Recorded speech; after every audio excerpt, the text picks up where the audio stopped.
Friends welcome back to my channel graduation learning. आजकेर भिडियोते आमादेर आलोचनार विषय हच्छे रवींद्रनाथ ठाकुरेर लेखा दान प्रतिदान गल्प। এই গল্পটি রবীন্দ্রনাথ ঠাকুরের গল্পগুচ্ছের অন্তর্গত একটি গল্প। এটি প্রকাশিত হয়েছিল সাধনা পত্রিকায় 1299 বঙ্গাব্দে। এই গল্পটি হচ্ছে একটি পরিবার ভিত্তিক গল্প। এখানে তোমরা মূলত চারটি চরিত্র পাবে, শশীভূষণ এবং তার স্ত্রী যার নাম হচ্ছে ব্রজসুন্দরী, আর রাধা মুকুন্দ ও তার স্ত্রী যার নাম হচ্ছে রাসমণি। এই শশীভূষণ এবং রাধা মুকুন্দ গ্রাম সম্পর্কে ভাই ছিল, তবে তারা একসাথে একটা পরিবারের মতো থাকতো, যেটা তাদের বউদের ভালো লাগতো না। এরপর কি কি ঘটনা ঘটলো সেগুলো সব লাইন ধরে গল্পটা আলোচনা করলেই তোমরা বুঝতে পেরে যাবে। তাহলে চলো এবার গল্পটা একটু লাইন ধরে আলোচনা করা যাক। বড়গিন্নি যে কথাগুলো বলিয়া গেলেন তাহার ধার যেমন তাহার বিষও তেমনি। যে হতভাগিনীর ওপর প্রয়োগ করিয়া গেলেন তাহার চিত্তপুত্তলি একেবারে জ্বলিয়া জ্বলিয়া লুটিতে লাগিল। এখানে বড়গিন্নি বলতে শশীভূষণের স্ত্রী ব্রজসুন্দরীকে বোঝানো হয়েছে, অর্থাৎ দুই ভাই শশীভূষণ ও রাধামুকুন্দের মধ্যে শশীভূষণ হচ্ছে বড়, তাই তার বউকে বড়গিন্নি বলা হচ্ছে। শশীভূষণই পরিবারের সমস্ত খরচ চালাতেন এবং শশীভূষণের টাকাতেই তার ভাই রাধামুকুন্দ ও রাসমণির পেট চলত, যেটা বড়গিন্নি একেবারে সহ্য করতে পারত না। তাই তিনি সুযোগ পেলেই ছোট গিন্নিকে কথা শোনাতে ছাড়তেন না, এবং এমন এমন কথা শোনাতেন যে ছোট গিন্নির হৃদয়টা একেবারে জ্বলে জ্বলে পুড়ে যেত। এখানে হতভাগিনী বলতে ছোট ভাইয়ের স্ত্রী রাসমণিকে বোঝানো হয়েছে। বিশেষত কথাগুলো তাহার স্বামীর উপর লক্ষ্য করিয়া বলা, এবং স্বামী রাধামুকুন্দ তখন রাত্রির আহার সমাপন করিয়া অনতি দূরে বসিয়া তাম্বুলের সহিত তাম্রকূর্ধুম সংযোগ করিয়া খাদ্য পরিপাকে প্রবৃত্ত ছিলেন। কথাগুলো শ্রুতিপথে প্রবেশ করিয়া তাহার পরিপাকের যে বিশেষ ব্যাঘাত করিল এমন বোধ হইল না। অবিচলিত ও গাম্ভীর্যের সহিত তাম্রকূট নিঃশেষ করিয়া অভ্যাস মতো যথাকালে শয়ন করিতে গেলেন। এই যে ব্রজসুন্দরী এতক্ষণ ধরে রাসমণিকে এতগুলো কথা শোনালো, এগুলো সব রাসমণির স্বামী অর্থাৎ রাধা মুকুন্দকে উদ্দেশ্য করেই বলা। কিন্তু রাধা মুকুন্দ এসব কথায় ততটা কান দিত না। রাধা মুকুন্দ তখন রাত্রের খাবার শেষ করে পান খেয়ে তামাক সেবন করে খাবার হজম করতে ব্যস্ত ছিলেন। কথাগুলো এক কানে শুনে আরেক কানে বের করে দিল, মানে একেবারে ডোন্ট কেয়ার, যা বলছে বলুক, তাতে তার কিছুই যায় আসে না। তামাক সেবন করে অভ্যাস মতো ঘুমোতে চলে গেল রাধা মুকুন্দ। কিন্তু এরূপ অসামান্য পরিপাক শক্তি সকলের নিকটে প্রত্যাশা করা যাইতে পারে না। রাসমণি আজ শয়নগৃহে আসিয়া স্বামীর সহিত এমন ব্যবহার করিল যাহা ইতিপূর্বে সে কখনো করিতে সাহস করে নাই। অন্যদিন শান্তভাবে শয্যায় প্রবেশ করিয়া নীরবে স্বামীর পদসেবায় নিযুক্ত হইত। আজ একেবারে সবেগে কঙ্কন ঝঙ্কার করিয়া স্বামীর প্রতি বিমুখ হইয়া বিছানার এক পাশে শুইয়া পড়িল এবং ক্রন্দনাবেগে শয্যাতল কম্পিত করিয়া তুলিল। রাধামুকুন্দ এবং তার স্ত্রী রাসমণিকে বড়গিন্নি যে এতগুলো কথা শোনালো, তাতেও রাধামুকুন্দ কোনো কানই দিল না। এটা দেখে রাসমণি এতটাই কষ্ট পায় যে শোবার ঘরে এসে সে রাধামুকুন্দের সাথে এমন ব্যবহার করে যেটা এর আগে সে কখনো করেনি। অন্যদিন রাসমণি শান্তভাবে শোবার ঘরে প্রবেশ করে চুপচাপ স্বামীর পা টিপে দিত, কিন্তু আজ পুরো রাগ দেখিয়ে রাধা মুকুন্দের থেকে মুখ ফিরিয়ে বিছানায় শুয়ে শুয়ে কাঁদতে শুরু করলো, এবং তার কান্নাতে বিছানাটাও যেন কাঁপতে লাগলো। রাধা মুকুন্দ তৎপ্রতি মনোযোগ না দিয়া একটা প্রকাণ্ড পাশবালিশ আঁকড়িয়া ধরিয়া নিদ্রার চেষ্টা করিতে লাগিলেন। কিন্তু তাহার এই ঔদাসীন্যে স্ত্রীর অধৈর্য উত্তরোত্তর বাড়িয়া উঠিতেছে দেখিয়া অবশেষে মৃদুগম্ভীর স্বরে জানাইলেন যে তাহাকে বিশেষ কার্যবশত ভোরে উঠতে হইবে, এক্ষণে নিদ্রা আবশ্যক। এখনও রাধামুকুন্দ কোনো কেয়ারই করল না। সে স্ত্রীর প্রতি মনোযোগ না দিয়ে একটা পাশবালিশ ধরে ঘুমোবার চেষ্টা করতে লাগলো। কিন্তু রাধামুকুন্দ যত এরকম করছে রাসমণি ততই অধৈর্য হয়ে উঠছে, যে তাকে একবার পর্যন্ত জিজ্ঞাসা করলো না যে তার কি হয়েছে। আবার উল্টে রাধামুকুন্দ আস্তে করে বলে ওঠে যে কাল তার কাজ আছে, তাই ভোর ভোর উঠতে হবে, এক্ষুনি তাকে ঘুমোতে হবে, তাই যাতে রাসমণি তার এইসব কান্না টান্না বন্ধ করে ঘুমিয়ে পড়ে।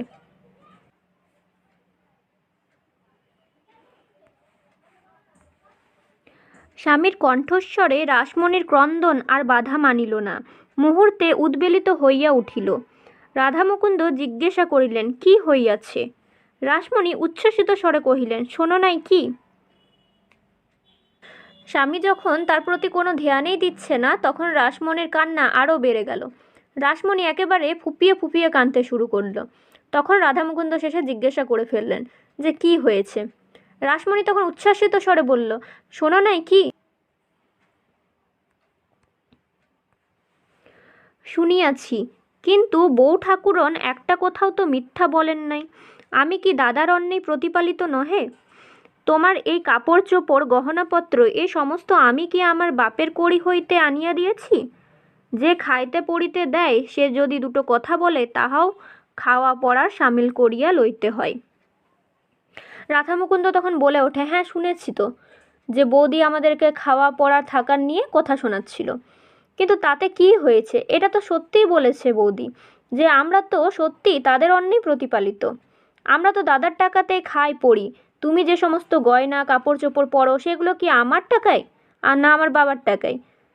সেগুলো সবই তো দাদাই এনে দিয়েছে, আমি তো এনে দিইনি।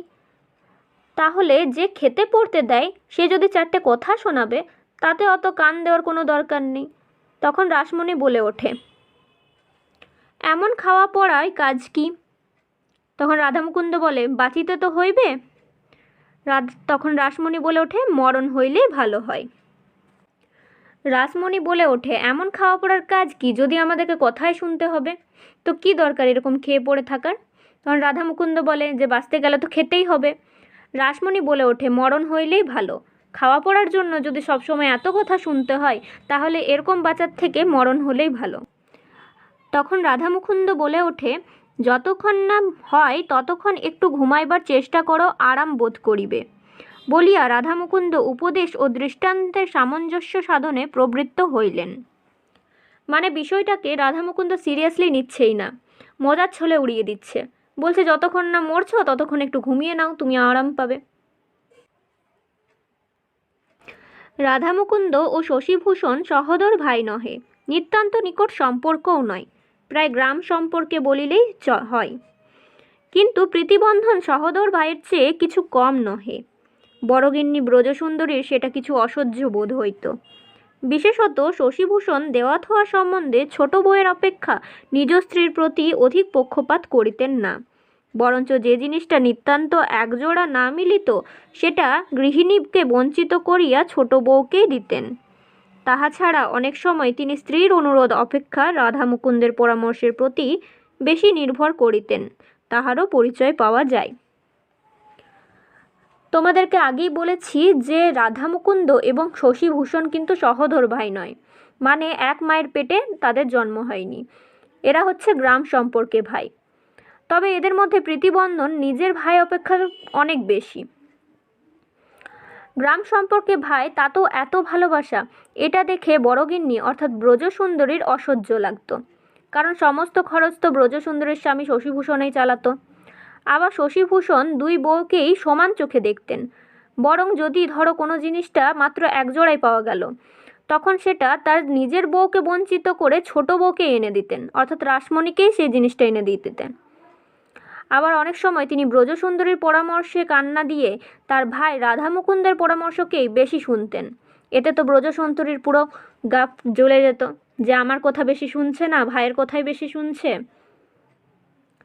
তাই এইসব দেখে ব্রজসুন্দরীর অনেকটাই খারাপ লাগতো এবং সে রেগে কথা শোনাতো রাসমণিকে। শশীভূষণ লোকটা নিতান্ত ঢিলাঢালা রকমের, তাই ঘরের কাজ এবং বিষয়কর্মের সমস্ত ভার রাধামুকুন্দের ওপরেই ছিল।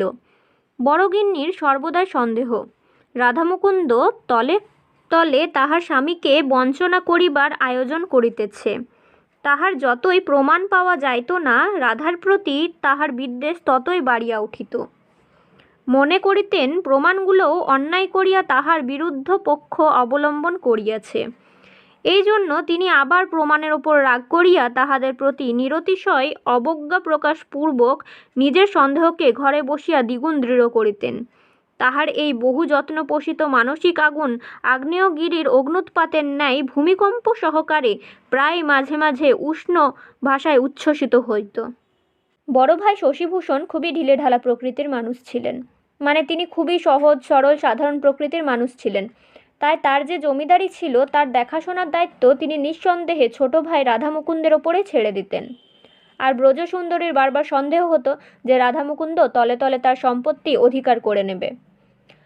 তাই ব্রজসুন্দরী রাধামুকুন্দের বিরুদ্ধে প্রমাণ জোগাড় করবার চেষ্টা করতেন, কিন্তু কোনো প্রমাণই পেত না। যতই প্রমাণ পেত না ততই সে তার সন্দেহকে আরও দ্বিগুণ করে তুলত, এবং তার এই রাগ আগ্নেয়গিরির অগ্নুৎপাতের মতো বেরিয়ে আসতো তার কথাবার্তার মাধ্যমে। রাগ চেপে ধরে রাখতে না পেরে সে প্রায়ই ছোট বউ রাসমণিকে কথা শোনাতো। রাত্রে রাধামুকুন্দের ঘুমের ব্যাঘাত হইয়াছিল কিনা বলিতে পারি না, কিন্তু পরদিন সকালে উঠিয়া তিনি বিরস মুখে শশীভূষণের নিকট গিয়া দাঁড়াইলেন। শশীভূষণ ব্যস্ত সমস্ত হইয়া জিজ্ঞাসা করিলেন, রাধে, তোমায় এমন দেখিতেছি কেন? অসুখ হয় নাই তো? সেই যে রাতে রাসমণি তার স্বামীকে কেঁদে কেঁদে বড় বউয়ের নিয়ে বলেছিল, সেটা রাধামুকুন্দ অনেকটা ইগনোর করবার চেষ্টা করেছিল, কিন্তু শেষে রাধামুকুন্দও বিরক্ত হয়ে দাদা শশীভূষণের সাথে সকালে কথা বলতে চলে আসে। রাধামুকুন্দের মুখ চোখ দেখে এমন বোঝাচ্ছিল যে দাদা শশীভূষণ রাধামুকুন্দকে ভালোবেসে বলে ওঠে, রাধে, তোমাকে এরকম দেখাচ্ছে কেন? কোনো অসুখ টসুখ হয়েছে নাকি তোমার? তখন রাধামুকুন্দ মৃদুস্বরে ধীরে ধীরে কহিলেন, দাদা, আর তো আমার এখানে থাকা হয় না। এই বলিয়া গত সন্ধ্যাকালে বড় গৃহিণীর আক্রমণ বৃত্তান্ত সংক্ষেপে এবং শান্তভাবে বর্ণনা করিয়া গেলেন। রাধামুকুন্দ বলে, দেখছই তো দাদা, প্রতিদিন এভাবে বড়গিন্নি যা যা বলছে, তাতে তো আমার এখানে আর থাকা যায় না, বলো।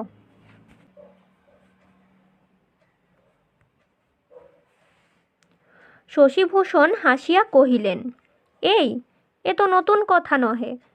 ও তো পরের ঘরের মেয়ে, সুযোগ পাইলেই দুটো কথা বলিবে, তাই বলিয়া কি ঘরের লোককে ছাড়িয়া যাইতে হইবে? কথা আমাকেও তো মাঝে মাঝে শুনিতে হয়, তাই বলিয়া তো সংসার ত্যাগ করিতে পারি না। শশীভূষণ তখন বলে ওঠে, এ কি বলো রাধে, এটা তো কোনো নতুন কথা নয়।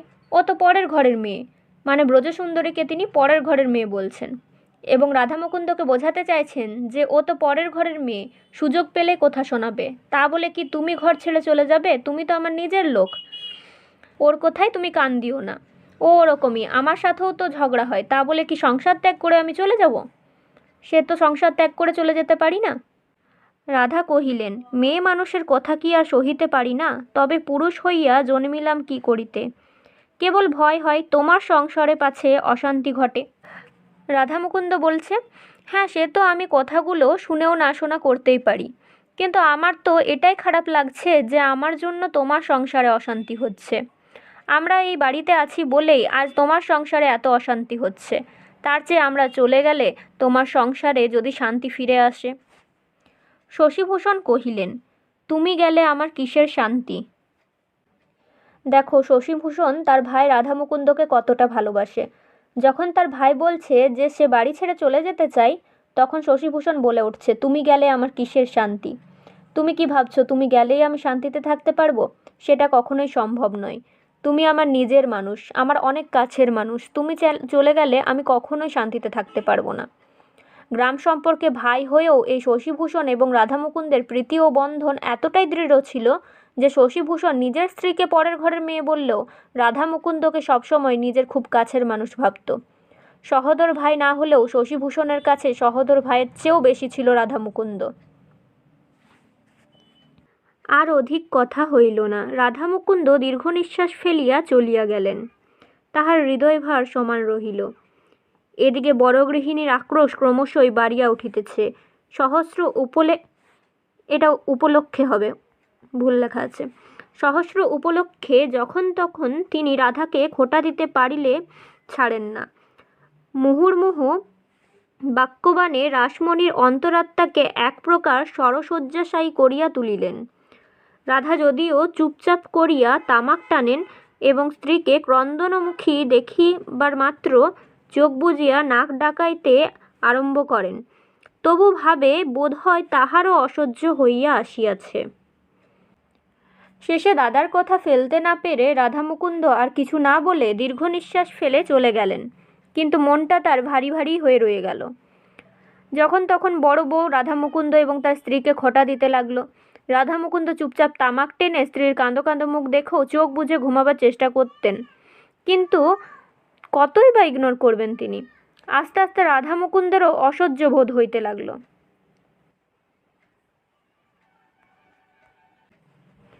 কিন্তু শশীভূষণের সহিত তাহার সম্পর্ক তো আজিকার নহে। দুই ভাই যখন প্রাতকালে পান্তা ভাত খাইয়া ৫ তারিখে একসঙ্গে পাঠশালায় যাইত, উভয়ে যখন একসঙ্গে পরামর্শ করিয়া গুরু মহাশয়কে ফাঁকি দিয়া পাঠশালা হইতে পালাইয়া রাখাল ছেলেদের সঙ্গে মিশিয়া নানাবিধ খেলা ফাঁদিত, এক বিছানায় শুইয়া স্তিমিত আলোকে মাসির নিকট গল্প শুনিত, ঘরের লোককে লুকাইয়া রাত্রে দূরপল্লীতে যাত্রা শুনিতে যাইত এবং প্রাতকালে ধরা পড়িয়া অপরাধ এবং শাস্তি উভয়ে সমান ভাগ করিয়া লইত, তখন কোথায় ছিল ব্রজসুন্দরী, কোথায় ছিল রাসমণি? জীবনের এতগুলো দিনকে কি একদিনে বিচ্ছিন্ন করিয়া চলিয়া যাওয়া যায়? কিন্তু এই বন্ধন যে স্বার্থপরতার বন্ধন, এই প্রগাঢ় প্রীতি যে পরান্ন প্রত্যাশার সুচতুর ছদ্মবেশ, এরূপ সন্দেহ, এরূপ আভাস মাত্র তাহার নিকট বিস্তুল্য বোধ হইত। অতএব আর কিছুদিন এরূপ চলিলে কি হইত বলা যায় না। শশীভূষণ আর রাধা মুকুন্দের সম্পর্কটা আজকার নয়, তারা সে ছোটোবেলা থেকে একসাথে আছে। তারা একসাথে খাবার খেয়েছে, একসাথে পড়াশোনা করেছে, স্কুলে গিয়েছে, আবার শিক্ষককে ফাঁকি দিয়ে স্কুল থেকে পালিয়ে গিয়ে রাখাল ছেলেদের সাথে খেলা করেছে একসাথে। মাসি যদি কোনো এক গল্প শোনাতেন তাহলে সেটাও তারা একসাথে এক বিছানায় শুয়ে শুনেছে। আবার অনেক সময় যদি কখনো ঘরের লোককে লুকিয়ে তারা যাত্রা শুনতে গিয়েছে, তো সেটার শাস্তিও তারা দুজন ভাগ করে নিয়েছে। কই তখন তো কোনো ব্রজসুন্দরী ছিল না, আর কোনো রাসমণিও ছিল না, তারা তো এই কয়েকদিন এসেছে। কিন্তু শশীভূষণের সাথে তো রাধা মুকুন্দের এই সম্পর্কটা বহুদিনের, সেটা থেকে কি একদিনে বিচ্ছিন্ন হওয়া যায়? ব্রজসুন্দরী অনেকবার চেষ্টা করেছে রাধা মুকুন্দের প্রতি তার স্বামীর কান ভাঙাতে। ব্রজসুন্দরী বলতো এই বন্ধনটা স্বার্থপরতার বন্ধন, আসলে রাধা মুকুন্দ ভালো সাজার নাটক করে, কারণ সে তোমার অন্যে প্রতিপালিত। কিন্তু ব্রজসুন্দরী যতই চেষ্টা করুক না কেন, শশীভূষণ কিছুতেই বিশ্বাস করতে পারেন না যে রাধা মুকুন্দের সাথে তার বন্ধন কোনো স্বার্থপরতার বন্ধন। দাদার প্রতি রাধা মুকুন্দের সুগভীর ভালোবাসা যে একটা সুচতুর ছদ্মবেশ, একথা সন্দেহ করাও তার কাছে বিষতুল্য বলে মনে হতো। তাদের এই সুগভীর ভালোবাসার পেছনে যে কোনো ছলকপট থাকতে পারে, শশীভূষণ কোনোভাবেই তা বিশ্বাস করেননি।